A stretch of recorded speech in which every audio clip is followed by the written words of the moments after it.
ನಮಸ್ಕಾರ. Polycystic ovary syndrome ಅಂದ್ರೆ PCOS. ಈ ಹೆಸರನ್ನ ಕೇಳಿದ ತಕ್ಷಣ ಮನಸ್ಸಲ್ಲಿ ತುಂಬಾ ಗೊಂದಲಗಳು ಶುರುವಾಗುತ್ತವೆ. ಬನ್ನಿ, ಇವತ್ತಿನ ಈ ವಿಶ್ಲೇಷಣೆಯಲ್ಲಿ ಆ ಎಲ್ಲಾ ಗೊಂದಲಗಳನ್ನ ಬದಿಗಿಟ್ಟು ಈ ಸ್ಥಿತಿಯನ್ನ ಸ್ಪಷ್ಟವಾಗಿ ಅರ್ಥ ಮಾಡ್ಕೊಳ್ಳೋಣ. ಮೊದಲಿಗೆ ಈ ಒಂದು ಮೂಲಭೂತ ಪ್ರಶ್ನೆಯಿಂದ ಶುರು ಮಾಡೋಣ. PCOS ಅಂದ್ರೆ ಅದು ಹಾರ್ಮೋನ್ಗಳ ಸಮಸ್ಯೆ ಅಥವಾ ನಮ್ಮ ದೇಹದ ಮೆಟಬಲಿಸಮ್ಗೆ ಸಂಬಂಧಪಟ್ಟಿದ್ದ, ಅಥವಾ ಇದು ಕೇವಲ ಫಲವತ್ತತೆಗೆ ಮಾತ್ರ ಸೀಮಿತವಾದ ಸಮಸ್ಯೆ? ಯಾಕಂದ್ರೆ ಇದರಲ್ಲೇ ಈ ಸ್ಥಿತಿಯ ಸಂಪೂರ್ಣ ಚಿತ್ರಣ ಅಡಗಿದೆ. ಉತ್ತರ ಏನ್ ಗೊತ್ತಾ? ಇದು ಮೂರೂ ಹೌದು, ಇದು ಹಾರ್ಮೋನಲ್, ಮೆಟಬಾಲಿಕ್ ಮತ್ತು ಫಲವತ್ತತೆಗೆ ಸಂಬಂಧಿಸಿದ ಸಮಸ್ಯೆ. ಆದರೆ ಇದರಲ್ಲಿರೋ ಒಂದು ಅತ್ಯುತ್ತಮ ವಿಷಯ ಅಂದ್ರೆ ಇದನ್ನ ಖಂಡಿತವಾಗಿಯೂ ನಿರ್ವಹಿಸಬಹುದು.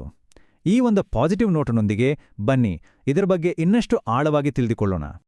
ಸರಿ, ಹಾಗಾದ್ರೆ ಮೊದಲು ನಿಜಕ್ಕೂ ಈ PCOS ಅಂದ್ರೆ ಏನು ಅನ್ನೋದನ್ನ ಸರಿಯಾಗಿ ಅರ್ಥ ಮಾಡ್ಕೊಳ್ಳೋಣ. ನೋಡಿ, ಇದರ ಹೆಸರಲ್ಲಿ ಪಾಲಿಸಿಸ್ಟಿಕ್ ಓವರಿ ಅಂತ ಇದ್ರೂ ಇದರ ಮೂಲ ಸಮಸ್ಯೆ ಕೇವಲ ಅಂಡಾಶಯದಲ್ಲಿ ಮಾತ್ರ ಇಲ್ಲ, ಇದು ಅದಕ್ಕಿಂತಲೂ ದೊಡ್ಡದು. ಇದೊಂದು ಮೆಟಬಾಲಿಕ್ ಸ್ಥಿತಿ, ಅಂದ್ರೆ ನಮ್ಮ ದೇಹ ಶಕ್ತಿಯನ್ನ ಹೇಗೆ ಬಳಸ್ಕೊಳ್ಳುತ್ತೆ ಅನ್ನೋ ಇಡೀ ವ್ಯವಸ್ಥೆಯಲ್ಲೇ ಒಂದು ಸಣ್ಣ ಏರುಪೇರಾಗುತ್ತೆ. ಈ ಚಿತ್ರವನ್ನೊಮ್ಮೆ ಗಮನಿಸಿ. ಎಡಗಡೆ ಇರೋದು ಒಂದು ಆರೋಗ್ಯಕರ ಅಂಡಾಶಯ. ಇಲ್ಲಿ ಒಂದೇ ಒಂದು ಫಾಲಿಕಲ್ ದೊಡ್ಡದಾಗಿ ಬೆಳೆದು ಅದರಿಂದ ಅಂಡಾಣು ಹೊರಗೆ ಬರುತ್ತೆ. ಆದರೆ ಬಲಗಡೆ ಇರೋ PCOS ಅಂಡಾಶಯದಲ್ಲಿ ನೋಡಿ, ತುಂಬಾ ಫಾಲಿಕಲ್ಗಳು ಒಂದೇ ಸರಿ ಬೆಳೆಯೋಕ್ ಶುರು ಮಾಡ್ತಾವೆ, ಆದರೆ ಯಾವುದು ಪೂರ್ತಿಯಾಗಿ ಬೆಳೆಯೋದಲ್ಲ. ಇದೇ ಕಾರಣಕ್ಕೆ ಅದು ನೋಡೋಕೆ ಮುತ್ತಿನ ಸರ ಥರ ಕಾಣಿಸತ್ತೆ. ಇದನ್ನ ಹೀಗೂ ಹೇಳ್ಬೋದು: ದೇಹದಲ್ಲಿ ಒಂದು ರೀತಿ ಹಾರ್ಮೋನಲ್ ನಾಯ್ಸ್ ಅಥವಾ ಹಾರ್ಮೋನ್ಗಳ ಗದ್ದಲ ಉಂಟಾಗುತ್ತೆ. ಈ ಗದ್ದಲದಿಂದಾಗಿ ಅಂಡಾಣು ಸರಿಯಾದ ಸಮಯಕ್ಕೆ ಬೆಳೆಯೋಕ್ಕಾಗಲ್ಲ. ಇದೇ ಕಾರಣಕ್ಕೆ ಅಂಡೋತ್ಪತ್ತಿ ಅಂದ್ರೆ ಓವ್ಯುಲೇಷನ್ ಅನಿಯಮಿತವಾಗುತ್ತೆ, ಅಥವಾ ಕೆಲವೊಮ್ಮೆ ಸಂಪೂರ್ಣವಾಗಿ ನಿಂತೇ ಹೋಗ್ಬೋದು. ಸರಿ, ಹಾಗಾದ್ರೆ ಈ ಸ್ಥಿತಿಯನ್ನ ಪತ್ತೆ ಹಚ್ಚೋದು ಹೇಗೆ? ಅಂದ್ರೆ ಇದರ ಡಯಾಗ್ನೋಸಿಸ್ ಪ್ರೋಸೆಸ್ ಏನು? ಅದರ ಬಗ್ಗೆ ಸ್ಪಷ್ಟವಾಗಿ ತಿಳ್ಕೊಳ್ಳೋಣ ಬನ್ನಿ. PCOS ಡಯಾಗ್ನೋಸಿಸ್ಗೆ ಒಂದು ಸಿಂಪಲ್ ರೂಲ್ ಇದೆ. ಅದನ್ನ 3ರಲ್ಲಿ 2 ನಿಯಮ ಅಂತಾರೆ. ಅಂದ್ರೆ ಈ 3 ಕಂಡೀಷನ್ಗಳಲ್ಲಿ ಕನಿಷ್ಠ 2 ಇರಬೇಕು. ಮೊದಲನೆಯದು ಇರ್ರೆಗ್ಯುಲರ್ ಪೀರಿಯಡ್ಸ್, ಎರಡನೇದು ಬ್ಲಡ್ ಟೆಸ್ಟ್ನಲ್ಲಿ ಆಂಡ್ರೋಜನ್ಸ್ ಅಂದ್ರೆ ಮೇಲ್ ಹಾರ್ಮೋನ್ಸ್ ಜಾಸ್ತಿ ಇರೋದು, ಮತ್ತು ಮೂರನೇದು ಅಲ್ಟ್ರಾಸೌಂಡ್ ಸ್ಕ್ಯಾನ್ನಲ್ಲಿ ಪಾಲಿಸಿಸ್ಟಿಕ್ ಓವರಿಗಳು ಕಾಣಿಸೋದು. ಈ 3ರಲ್ಲಿ ಯಾವುದೇ 2 ಇದ್ರೆ ಅದನ್ನ PCOS ಅಂತ ಕನ್ಫರ್ಮ್ ಮಾಡ್ತಾರೆ. ಆದ್ರೆ ಇಲ್ಲೊಂದು ಬಹಳ ಮುಖ್ಯವಾದ ವಿಷಯವನ್ನ ಗಮನಿಸಬೇಕು. ಸ್ಕ್ಯಾನಲ್ಲಿ ಪಾಲಿಸಿಸ್ಟಿಕ್ ಓವರಿಗಳು ಕಾಣಿಸಿದ ತಕ್ಷಣ ಎಲ್ಲರಿಗೂ PCOS ಇದೆ ಅಂತ ಅರ್ಥ ಅಲ್ಲ. ಇದು ತುಂಬಾ ಜನರಿಗೆ ಇರೋ ಒಂದು ತಪ್ಪು ಕಲ್ಪನೆ. ನೆನ್ಪಿಡಿ, ಆ 3 ಕಂಡೀಷನ್ಗಳಲ್ಲಿ ಕನಿಷ್ಠ 2 ಇರಲೇಬೇಕು. ಬರೀ ಸ್ಕ್ಯಾನ್ ರಿಪೋರ್ಟ್ ಇಟ್ಕೊಂಡು PCOS ಇದೆ ಅಂತ ಹೇಳೋಕ್ ಆಗಲ್ಲ. ಸರಿ, ಈಗ PCOSಗೆ ಸಂಬಂಧಪಟ್ಟ ಹಾಗೆ ಸಾಮಾನ್ಯವಾಗಿ ಬರೋ 2 ದೊಡ್ಡ ಕಳವಳಗಳ ಬಗ್ಗೆ ಮಾತಾಡೋಣ. ಒಂದು ಫರ್ಟಿಲಿಟಿ, ಇನ್ನೊಂದು ನಮ್ಮ ಮುಂದಿನ ಆರೋಗ್ಯದ ಮೇಲಾಗುವ ಪರಿಣಾಮಗಳು. ಹೌದು, PCOSನಿಂದ ಓವ್ಯುಲೇಷನ್ ಪ್ರಾಬ್ಲಮ್ ಆಗೋದ್ರಿಂದ ಇದು ಅಂಡೋತ್ಪತ್ತಿ ಬಂಜೆತನಕ್ಕೆ ಒಂದು ಮುಖ್ಯ ಕಾರಣ. ಆದರೆ ಇದು ತುಂಬಾನೇ ಮುಖ್ಯವಾದದ್ದು. PCOS ಇದೆ ಅಂದ್ರೆ ಅವರಿಗೆ ಮಕ್ಕಳಾಗೋದೇ ಇಲ್ಲ ಅಂತ ಖಂಡಿತ ಅಲ್ಲ. ಸರಿಯಾದ ನಿರ್ವಹಣೆಯೊಂದಿಗೆ PCOS ಇರೋ ಹೆಚ್ಚಿನವರು ಯಶಸ್ವಿಯಾಗಿ ಗರ್ಭಿಣಿಯಾಗಬಲ್ಲರು. ಈ ಸಂಖ್ಯೆಯನ್ನೊಮ್ಮೆ ನೋಡಿ, 50% ಹೆಚ್ಚು. ಯೋಚನೆ ಮಾಡಿ, ಈ ಸಂಖ್ಯೆ ಒಂದು ದೊಡ್ಡ ಎಚ್ಚರಿಕೆಯ ಗಂಟೆ.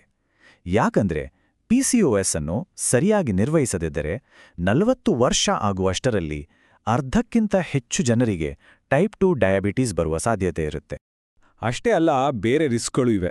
ಪ್ರೆಗ್ನೆನ್ಸಿ ಟೈಮಲ್ಲಿ ಡಯಾಬಿಟೀಸ್ ಅಥವಾ ಹೈ BP ಬರೋ ಸಾಧ್ಯತೆ, ವರ್ಷಕ್ಕೆ 4ಕ್ಕಿಂತ ಕಡಿಮೆ ಬಾರಿ ಪೀರಿಯಡ್ಸ್ ಆಗ್ತಿದ್ರೆ ಗರ್ಭಾಶಯದ ಕ್ಯಾನ್ಸರ್ ರಿಸ್ಕ್ ಕೂಡ ಜಾಸ್ತಿ ಆಗುತ್ತೆ.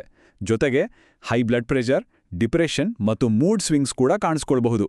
ಇದೆಲ್ಲ ನೋಡಿದಾಗ ಜೀವನ ಪರ್ಯಂತ ನಿರ್ವಹಣೆ ಎಷ್ಟು ಮುಖ್ಯ ಅಂತ ನಂಗೆ ಅರ್ಥ ಆಗುತ್ತೆ. ಸರಿ, ಇಲ್ಲಿಯವರೆಗೆ ನಾವು ಸಮಸ್ಯೆ ಬಗ್ಗೆ ತಿಳ್ಕೊಂಡ್ವಿ. ಈಗ ಮುಖ್ಯವಾದ ಭಾಗಕ್ಕೆ ಬರೋಣ, ಅಂದ್ರೆ ಪರಿಹಾರ.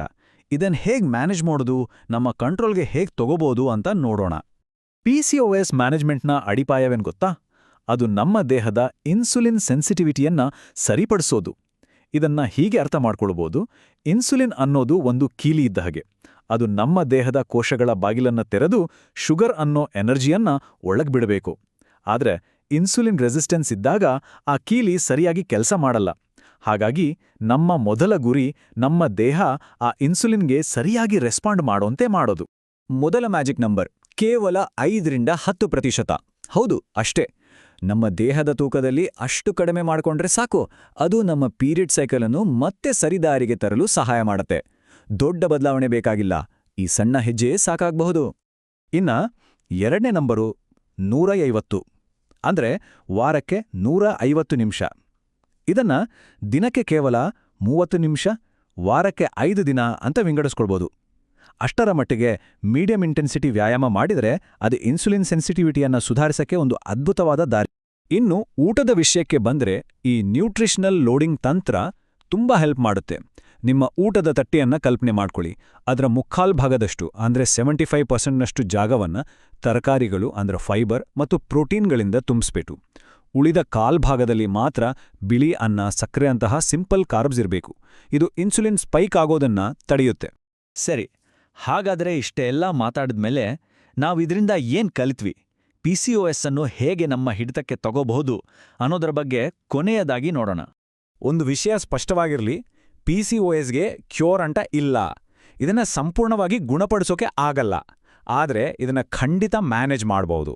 ಹಾಗಾಗಿ ಕ್ಯೂರ್ ಹುಡ್ಕೋ ಬದಲು ಇದನ್ನ ಮ್ಯಾನೇಜ್ ಮಾಡೋ ಕಡೆ ಗಮನ ಕೊಡಬೇಕು. ಇದು ಸ್ಪ್ರಿಂಟ್ ಅಲ್ಲ, ಇದೊಂದು ಮ್ಯಾರಥಾನ್, ಒಂದು ಜೀವನ ಪರ್ಯಂತದ ಜರ್ನಿ. ಮತ್ತೊಂದು ಧೈರ್ಯದ ಮಾತು ಏನು ಅಂದ್ರೆ, PCOS ಇರೋ ಎಷ್ಟೋ ಜನ ಯಾವುದೇ ವೈದ್ಯಕೀಯ ಚಿಕಿತ್ಸೆ ಇಲ್ಲದೆ ಕೇವಲ ತಮ್ಮ ಜೀವನ ಶೈಲಿಯ ಬದಲಾವಣೆಗಳಿಂದಲೇ ತಮ್ಮ ರೋಗ ಲಕ್ಷಣಗಳನ್ನ ಮತ್ತು ದೀರ್ಘಕಾಲೀನ ಆರೋಗ್ಯದ ಅಪಾಯಗಳನ್ನ ಯಶಸ್ವಿಯಾಗಿ ಮ್ಯಾನೇಜ್ ಮಾಡ್ತಿದ್ದಾರೆ. ಅಂದ್ರೆ ಜೀವನ ಶೈಲಿ ಬದಲಾವಣೆಗಳು ಎಷ್ಟು ಪವರ್ಫುಲ್ ಅಂತ ಯೋಚಿಸಿ.